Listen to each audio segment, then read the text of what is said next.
오늘 순수한 믿음이라는 제목 가지고 오늘 여러분과 말씀 나누기로 원합니다. 예수님께서 40일간 광야에서 기도로 당신의 공생애를 준비하신 후에 당신의 고향 땅을 찾으십니다. 성경은 기록하고 있지 않지만 굳이 고향에 가신 이유가 뭘까 이렇게 추측해 보면 그런 느낌이 아니었을까 생각을 해봅니다. 그래도 내가 태어나서 자란 곳에 대한 배려가 아니었을까 생각해 봅니다. 복음, 구원의 소식을 좀 먼저 전하고 싶은 예수님의 따뜻한 마음이 그 속에 있지 않았을까 생각해 봅니다. 그런데 이 예수님의 이러한 따뜻한 마음에도 불구하고 고향 땅에서의 반응이 앞선 회당에서의 반응과는 사뭇 다른 것을 오늘 말씀을 우리에게 소개하고 있습니다. 우리 15절 말씀인데요, 우리 누가복음 4장 15절 같이 읽겠습니다. 친히 그 여러 회당에서 가르치심에 뭇사람에게 칭송을 받으시더라. 고향 땅 오기 전까지 예수님께서 여러 회당에 들리셔서 말씀을 가르치실 때 사람들의 반응은 칭송하고 정말 귀한 말씀이구나 했던 반응이었는가 하면 예수님이 고향 땅에 왔을 때는 이 반응이 사뭇 틀린 거예요. 예수님은 안식일에 늘 하시던 대로 구약 말씀을 읽습니다. 오늘 성경의 18절과 누가복음 4장 18절과 19절 말씀입니다. 우리 같이 한번 읽을까요? 4장 18절 19절 말씀입니다. 같이 읽겠습니다. 주의 성령이 내게 임하셨으니 이는 가난한 자에게 복음을 전하게 하시려고 내게 기름을 부으시고 나를 보내사 포로된 자에게 자유를, 눈먼 자에게 다시 보게 함을 전파하며 눌린 자를 자유롭게 하고 주의 은혜의 해를 전파하게 하라 하심이라 하였더라. 아멘. 주님께서 회당에서 이렇게 이사야의 선지자 예언의 말씀을 읽으신 후에 21절 말씀입니다. 같이 읽겠습니다. 이에 예수께서 그들에게 말씀하시되 이 글이 오늘 너희 귀에 응하였느니라. 그렇습니다. 주님께서 구약 성경에 메시아가 올 것에 대한 이사야 선지자의 말씀을 전파하신 후에 이렇게 얘기하십니다. 이에 예수께서 그들에게 말씀하시되 이 글이, 이사야의 길이 오늘 너희 귀에 응하였다. 오늘 응답되었다고 말씀하십니다. 이사야 선지자의 말씀이 오늘 이루어졌다. 그 말씀의 주인공이 구원자 메시아가 이 자리에 서 있는 바로 나 예수다 라고 얘기하고 계시는 것입니다. 엄청난 선포죠. 이 엄청난 말씀을 듣던 자들, 즉 고향 사람들의 반응은 이렇습니다. 22절 말씀입니다. 같이 읽겠습니다. 그들이 다 그 증언하고 그 입으로 나오는 바 은혜로운 말을 놀랍게 여겨 이르되 이 사람이 요셉의 아들이 아니냐. 그들이 다 그를 증언하고 그 입으로 나오는 바 은혜로운 말을 놀랍게 여기는데, 오늘 성경은 이 앞에 얘기를 하고자 하는 것이 아니라 오늘 뒷얘기를 하고 싶으신 겁니다. 이 사람이 요셉의 아들이 아니냐. 은혜 받았습니다 하면 되는데 뒤에다, 여러분도 그런 얘기 자주 하시죠. 그분들 이렇게 좋은데 그런데 하면서 나오는 게 진짜 말이잖아요. 오늘 그겁니다. 다 은혜 받고 좋은데 그런데 이 사람이 요셉의 아들이 아니냐. 제가 좀 연기를 해보겠습니다. 말씀 정말 좋은데 그런데 우리 뒷집 요셉의 큰아들이잖아. 이런 거죠. 그래, 나야. 너하고 어렸을 때 같이 놀아줬던 그 옆집 아저씨 나야.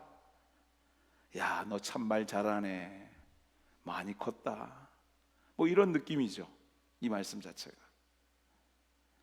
그들의 반응이 달랐습니다. 좀 더 정확히 말하면요, 믿지 않았어요. 말은 잘하는데 목수 요셉의 아들, 우리 큰아들 친구이지 정말 말 잘하네 정도인 겁니다. 그 이상 그 이하도 아닌 거죠. 살아계신 하나님께서 구원의 성취를 위해 보내신 성자 메시아가 눈앞에 있는 예수인 것을 믿지 않았던 것입니다. 어떻게 할 수 있냐고요? 뒤에 이어지는 예수의 말씀에서 우리는 좀 더 정확하게 예수님의 마음을 알 수 있습니다. 24절 말씀입니다. 같이 읽겠습니다. 또 이르시되 내가 진실로 너희에게 이르노니 선지자가 고향에서는 환영을 받는 자가 없느니라. 선지자가 고향에서 환영을 받는 자가 없대요. 아주 이 자조 섞인 이야기, 이 말씀과 함께 내 고향 땅에서 더 이상 큰 사역과 이적을 이루지 못함을 말씀하시고요, 오늘 도망치듯이 그 자리를 떠나는 모습이 오늘 이 얘기의 전반적인 내용입니다. 여러분들 말씀을 좀 깊이 읽어보면요, 사실은 예수님께서 거의 진짜 도망가듯이 끌려나가가지고 낭떠러지에 던져지는 일보 직전에 성경은 그냥 지나갔다고 하는데 도망치신 거예요. 피하신 겁니다. 이렇게 자리를 옮기기 직전에 그래도 아쉬웠는지 예수님께서 믿지 않았던 고향 땅 사람들에게 두 가지 말씀을 남기십니다. 그 첫 번째 말씀이 엘리야 시대에 있었던 3년 6개월 가뭄에 관한 이야기였습니다. 25절과 26절 말씀인데요, 같이 한번 읽어보겠습니다. 내가 참으로 너희에게 이르노니 엘리야 시대에 하늘이 3년 6개월간 닫혀 온 땅에 큰 흉년이 들었을 때에 이스라엘이 많은 과부가 있었으되 엘리야가 그중 한 사람에게도 보내심을 받지 않고 오직 시돈 땅에 있는 사렙다의 한 과부에게 뿐이었으며, 이스라엘 아합 왕 시대에 우상 숭배가 이스라엘에 극에 달았습니다. 하나님께서 당신의 땅 이스라엘에 3년 6개월 동안 비를 내리지 않는 심판을 엘리야를 통해서 선포하십니다. 당시 모든 사람이 먹을 것이 없는 고통 가운데 선지자 엘리야는요, 시돈 땅 사렙다 지역에 있는 과부의 집에 머물게 되면서 하나님의 기적으로 그 가정을 살리게 되는 기적의 이야기입니다. 예수님은요, 이 이야기를 통해 고향에 믿지 않는 사람들에게 이렇게 질문하십니다. 여기 나사렛에 있는 여기 나사렛에는 과부가 없어서 그곳 시돈까지 엘리야를 보내셔서 거기에 있는 과부를 특별히 살리신 이유가 뭘까? 이유가 뭘까? 물어보시고 계시는 거예요. 내가 살고 있는 이 지역에도 어려운 사람이 참 많은데 왜 하나님께서 시돈 땅까지 보내서 그 과부를 살리셨을까? 라고 물어보는 겁니다. 예수님은 또 하나의 말씀을 남깁니다. 27절 말씀입니다. 같이 읽겠습니다. 또 선지자 엘리사 때에 이스라엘에 많은 나병 환자가 있으되 그 중에 한 사람도 깨끗함을 얻지 못하고 오직 수리아 사람 나아만 뿐이었으니라. 엘리야의 제자였던 엘리사 이야기입니다. 엘리사 시대에 있었던 이야기입니다. 아람이라는 이웃나라 장군 나아만 이야기죠. 그는 전쟁 중 국가에 큰 공을 세워서 민족의 영웅이 된 장군이었는데 그에게 문제가 있었어요. 건강의 문제였습니다. 즉 나병, 즉 문둥병이 든 것입니다. 지금의 한센병이죠. 명예와 부 모든 것을 다 얻었지만 사람들 앞에 나설 수가 없는 거예요. 당시만 해도요, 이 나병을 신병이라고 했습니다. 하나님이 저주해서 얻은 병, 신에게 저주받은 사람, 그런 병이었어요. 나아만 장군의 예를 들어 말씀하시면서 또 이렇게 예수님은 그들에게, 고향 사람들에게 물어보십니다. 당시에 이스라엘에도 많은 나병 환자들이 있었는데 나음을 받지 못했지만 왜 이방 사람, 수리아 사람 나아만만 깨끗하게 치유를 받았을까? 너희 주변에 병든 사람이 참 많았는데 왜 나아만만, 굳이 그 이방에 있는 사람만 나았을까? 라고 물어보시는 것입니다. 여러분들, 이 두 질문은 예수님께서 매우 의도적으로 물어보고 계시는 것입니다. 저는 그렇게 생각합니다. 왜냐하면 여러분들, 인생에 있어서 먹고 사는 문제, 건강의 문제는요, 누구도 부인할 수 없는 가장 중요한 문제예요. 또 그 문제에 해결받은 사람이 선민 유대인이 아니라 오늘 이방인인 것을 주님은 강조하고 있습니다. 선택받은 사람이 아니라 그 선택받지 못한 사람들이 해결함 받은 이야기라는 것이죠. 오늘 이 두 가지 질문을 들은 자들의 반응이 이렇습니다. 28절 말씀입니다. 같이 읽겠습니다. 회당에 있는 자들이 이것을 듣고 다 크게 화가 나서, 그들의 반응이 어떻습니까? 크게 화가 났대요. 왜 화가 났을까요, 여러분들? 왜 주님께서 구약 성경 얘기를 하는데 왜 그들이 화가 났을까요? 요즘 말로 하면 긁힌 거예요. 자존심이 완전히 상한 겁니다. 뭔지는 모르겠는데 예수님이 나를 비꼬고 있다고 느끼는 거예요. 나의 삶을 지적하고 있다는 것을 느끼는 겁니다. 오늘 예수님의 이 두 가지 질문을 오늘을 살아가고 있는 우리들에게 물어보고 계십니다. 이렇게 말이죠. 모두가 불경기이고 모두가 먹고 살기가 너무 힘들다고 하는데 그 암흑의 그 가정, 나와 똑같이 예수를 알고 믿음으로 살고 있는 것 같은데 그들이 특별히 이 힘든 환경 속에서도 잘 되는 이유가 뭘까? 아니, 잘 극복하는 이유가 뭘까? 그 이유가 궁금하네 라고 물어보십니다. 믿음이 있다고 병마가 피해가는 것 같지는 않은데 그럼에도 그 집사님, 장로님, 권사님, 성도님은 그 고통 가운데서도 평안이 있고 낙심 중에도 빨리 회복하는 것은 물론 때론 우리가 알 수 없는 기적과 같은 치유의 사건이 그들에게만 왜 일어나는 것일까? 행여 간절히 기도했지만 그리 아니하시는 주님을 만남에도 불구하고 그들이 그럼에도 불구하고 감사하는 이유는 뭘까? 그것이 궁금하네 라고 오늘 우리에게 질문하고 계시는 줄 믿습니다. 우리에게 질문하시는 주님께 왜 그럴까요? 왜 나는 아닌가요? 그래도 지금까지 잘 믿고 잘 살고 있었다고 생각하는데 하나님, 나도 필요한데 하나님, 그 문이 열려야 내가 해결이 되는데 하나님, 왜 나는 아닌가요? 짜증내며 긁히는 우리들에게, 뭔지 모르게 자존심이 상하는 우리들에게 오늘 본문은 이렇게 말합니다. 짜증만 내지 말고 오늘 말씀을 좀 더 깊이 생각해 보면서 사렙다 가부의 밀가루 그릇과 기름병이 마르지 않았던 기적이, 요단강에 7번 몸을 씻은 후 불치의 병이 깨끗이 회복되었던 나아만처럼 기적과 회복이 우리 가정 가운데, 우리 가운데 경험되기를 소망하는 예수의 간절한 마음을 우리에게 소개하고 있습니다. 오늘 귀한 말씀 우리 함께 나누면서 우리 주님의 은혜 가운데 다시 한번 회복받고 해결함 받는 우리가 모두가 되기를 주의 이름으로 축원하며 소망합니다. 다시 본문으로 좀 돌아가 보겠습니다.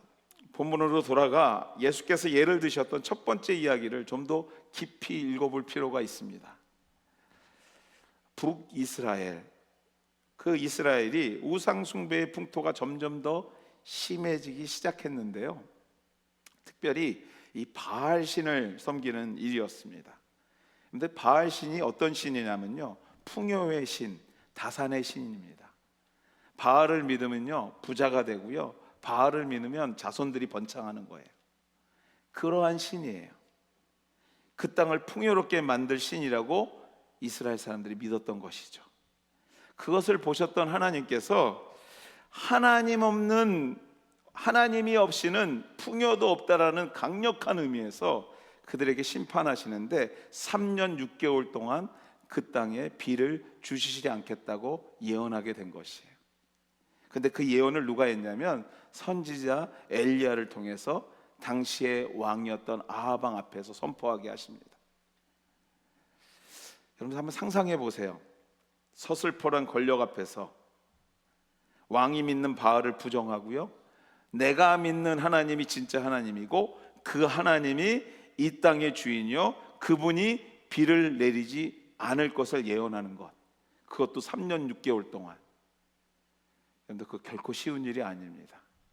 아니 목숨을 건 일이었을 것입니다.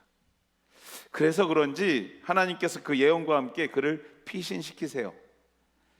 열왕기상 17장 2절에서 3절까지 말씀입니다. 같이 읽겠습니다. 여호와의 말씀이 엘리야에게 임하여 이르시되 너는 여기서 떠나 동쪽으로 가서 요단 앞 그리 시냇가에 숨으라. 여러분들 이 부분을요 주석학자들이 이렇게 주석합니다. 사역자의 앞길을 예비하시는 하나님의 은혜. 저는 이 말에 절대 동감 못합니다. 인정할 수 없습니다. 아니 이해가 되지 않습니다.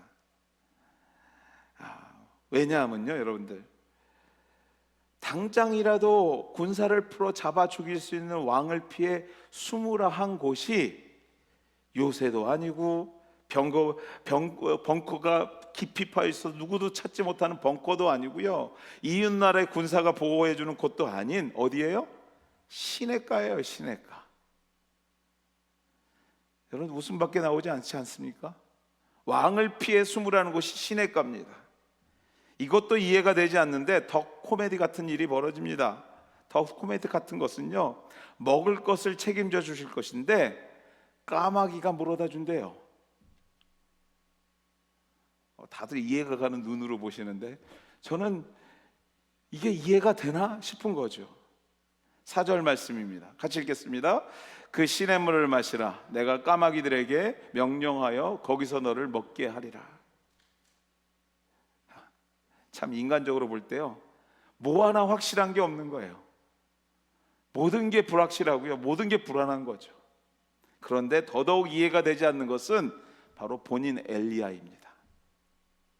그는 바보처럼 가라는 대로 가고 거기서 까마귀를 기다립니다.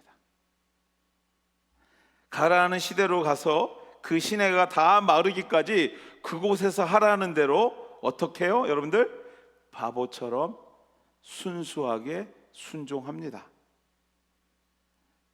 여러분 시내가 마르자 하나님께서 엘리야에게 다시 명령하십니다. 시돈에 속한 사르밧이라는 곳에 가서 거기서 숨어 있으라고 합니다. 저는 이 말씀을 엘리야가 들었을 때 조그만 기대가 생겼을 것 같아요.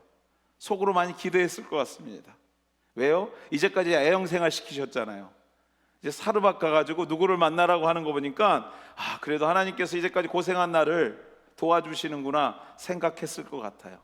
이제는 좀 따뜻한 데 곳에서 자지 않을까 하는 생각이죠. 그런 기대, 그 기대가 무너지는 것은 채 얼마 걸리지 않습니다.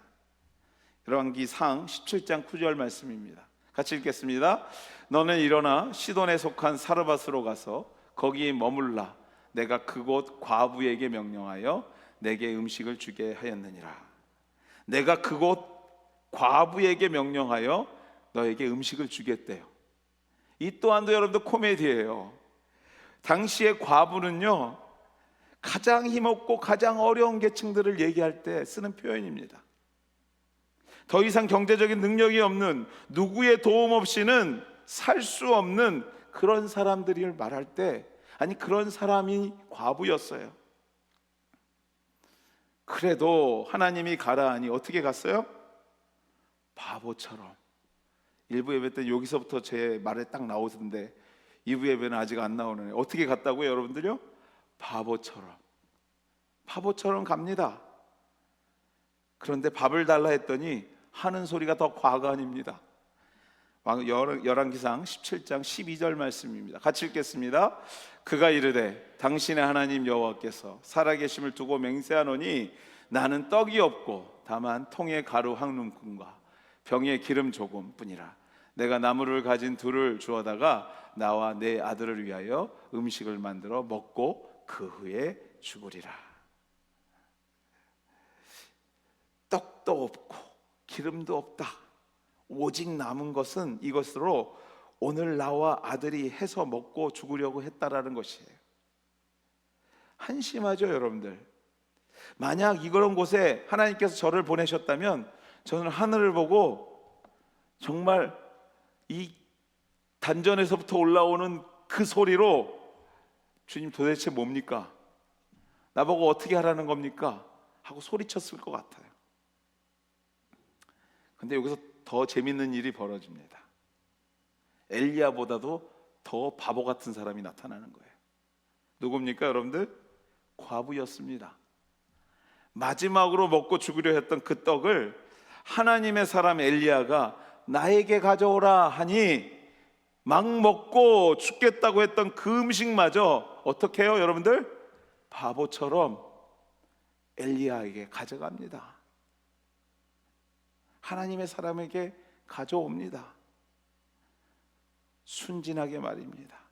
바보처럼 말입니다. 저는 이 부분을 놓고 이렇게 별명을 지었습니다. 두 바보들의 행진인 거죠. 여러분들, 아람 왕 군대의 장관 나하만, 그는 한 나라를 구했던 민족의 영웅이었습니다. 그런데 그에게 병이 생기고 말았습니다. 앞서 말씀드렸던 나병, 문둥병, 한센병이었습니다. 오늘날도 힘든 병이지만 당시의 불치의 병, 사람으로 옮겨지는 병이기에 누구도 가까이 하고 싶지 않은 병이었어요. 저주받은 병이었죠. 아마 모르긴 몰라도요, 가지고 있던 권력과 돈과 사람을 당시에 동원할 수 있는 모든 것을 동원해서 낫기를 구했을 겁니다. 그러나 찾을 수가 없었습니다.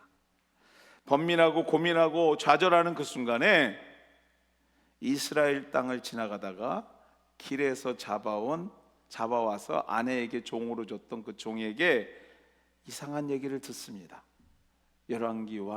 열왕기하 5장 3절 말씀입니다. 같이 읽겠습니다. 그 여주인에게 이르되 우리 주인이 사마리아에게 계신 선지자 말에 계셨으면 좋겠나이다. 그가 그 나병을 고치리이다 하는지라. 내 나라에 계신 하나님의 선지자에게 가면 병을 고칠 수 있겠다라는 소식입니다. 최고의 권력자가 길에서 잡아온 여종의 그 한마디, 나을 수 있다라는 소식에 어떻게 해요? 바보처럼 그 길을 떠납니다. 그리고 가서 하나님의 선지자 엘리사를 만나게 됩니다. 그런데 여기서 더 큰 일이 벌어집니다. 열왕기하 5장 10절 말씀입니다. 같이 읽겠습니다. 엘리사가 사자를 그에게 보내어 이르되 너는 가서 요단강에 몸을 7번 씻으라. 내 살이 회복되어 깨끗하리라 하는지라. 저 앞에 있는 요단강에 가서 몸을 7번 샤워하고 집에 가라는 거예요. 그 먼 곳에부터 여기까지 왔는데, 그리고 내가 누군데, 내가 어떤 사람인데, 그래도 나한테 나와서 잘 왔다고 환영도 해주고 왁스라도 한번 해주고, 내 생각 같으면 머리에 손을 얹고 안수라도 좀 해줬으면 좋을 것 같은데 얼굴도 보이지 않고 가서 샤워하고 가, 이렇게 얘기합니다. 나만 생각합니다. 내 나라에 강이 없어서 여기서 목욕하러 여기까지 왔나? 화가 머리끝까지 나서 도저히 용서할 수 없는 수치심을 느낀 나머지 집에 돌아갈 것을 결정합니다. 다 때려쳐 집에 가 이제 했죠. 근데 이 순간 또 다른 종이 나타납니다. 그 종이 이렇게 조언합니다. 열왕기하 5장 13절 말씀입니다. 같이 읽겠습니다. 그의 종들이 나와서 말하여 이르되 내 아버지 선지자가 당신에게 큰 일을 행하라 말하였다면 행하지 아니하였으리까? 하물며 당신에게 이르기를 씻어 깨끗하게 하라 함이 아니리까? 엘리사가 더 큰 거를 하라고 해도 해야 되는데 목욕하라는데 주인 그거 좀 해보면 어떨까요? 얘기하는 거예요. 한번 해보시죠. 저 같으면 여기서도 안 했을 거예요. 이미 마음이 상했거든요. 이미 끝났거든요. 자존심이 상해서 절대도 하지 않았을 겁니다. 그런데 여러분들 나아만은요, 선지자의 말대로, 종의 말대로, 하나님 말씀대로 몸을 7번 요단강에 바보처럼 씻습니다. 어떻게? 순진하게, 순종하는 마음으로, 바보처럼. 그리고 마지막 남은 자존심도 어떻게 버립니까? 바보처럼 내려놓고. 이때쯤이면 한번 할 것 같은데 여러분들 안 하시네요. 어떻게 해요 여러분들? 바보처럼, 바보처럼. 말씀이 하라는 대로, 선지자가 하라는 대로, 말씀의 은혜 받은 대로, 성경이 하라는 대로 바보처럼 순수하게 요단강에 몸을 맡깁니다. 사랑하는 우리 성도 여러분들, 왜 그럴까요? 왜 자꾸 우리는 긁히는 걸까요? 왜 나는 아닌가요? 하나님, 나도 필요한데, 하나님, 요즘 나도 너무 힘들고 어려운데, 하나님의 치유가 간절히 필요한데, 하나님의 형통하심이 간절히 필요한데, 하나님이 좀 보여주셨으면 좋겠는데, 왜 하나님은 보여주시지 않나요? 왜 나사렛 동네에서는 더 이상 이적을 베풀 수가 없었을까요, 여러분들?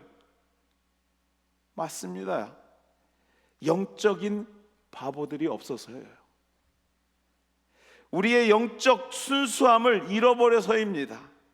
이제는 은혜 받고 바보처럼 순종했던 삶을 잃어버렸기 때문에 하나님의 인도하심을 볼 수 없게 된 거예요. 오늘 주님은 본문을 통해서 이웃집 아들이 아닌, 내 생각이 아닌, 이제까지 믿었던 내 습관과 주관적인 신앙이 아닌 순수하게 예언된 말씀 그대로 믿고, 오늘 주신 말씀이 나에게 주신 말씀이요, 하나님께서 보내신 구원자 예수이구나 하는 사람들이 없다는 것을 지적하고 있는 것이에요. 그래서 내가 살고 있는 고향 땅에서 더 이상 사역을 안 하겠다고 결정하시는 것이에요. 2026년 이전에 경험하지 못했던 어려운 한 해인 듯 합니다.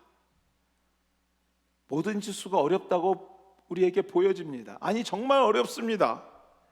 누구에게도 털어놓을 수 없는 어려움이 우리 가정에, 생업에, 우리의 관계 속에서 자꾸 일어납니다. 사랑하는 우리 KW 성도 여러분들, 그러므로 올해는 더더욱 바보가 되셔야 합니다. 어떤 바보입니까? 아니, 여러분들, 어려울수록 믿음의 바보가 되셔야 해요. 밀가루통에 밀가루가 없고 기름통에 기름이 없을수록 바보가 되셔야 해요. 순수하게 말씀 앞으로 예배 가운데, 기도 가운데 나오셔야 합니다. 예배의 자리가, 기도의 자리가 있다면 생각하지 말고 그 자리에 나와 엎드리셔야 합니다.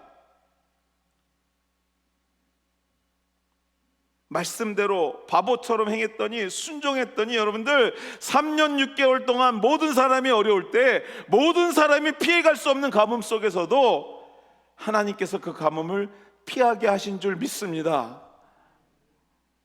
하나님께서 죽기를 작정했던 가정에 밀가루를 채우시고 기름을 채우신 줄 믿습니다. 하나님께서 말도 안 되는 까마귀를 통해서 먹이신 줄 믿습니다. 저희 부모님이 목회하는 자식을 위해서 기도한다고, 당신들도 목회하셔서 그런지 늘 이렇게 기도하세요. 하나님, 우리 목회하는 민목사 가정 까마귀의 역사가 날마다 일어나게 해달라고. 제가 그 기도 들을 때마다 좀 다르게 기도하세요. 그냥 뭐가 확 쏟아지게 기도하셔야지, 까마귀가 어디서 날지도 모르는데. 근데 여러분들 아세요? 지난 이민생활 20년을 되돌아볼 때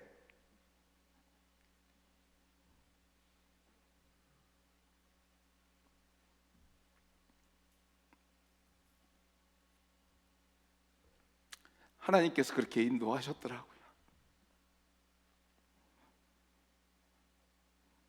생각지도 않았던 곳에서 우리가 어려움을 하나님 앞에 내려놓고 기도할 때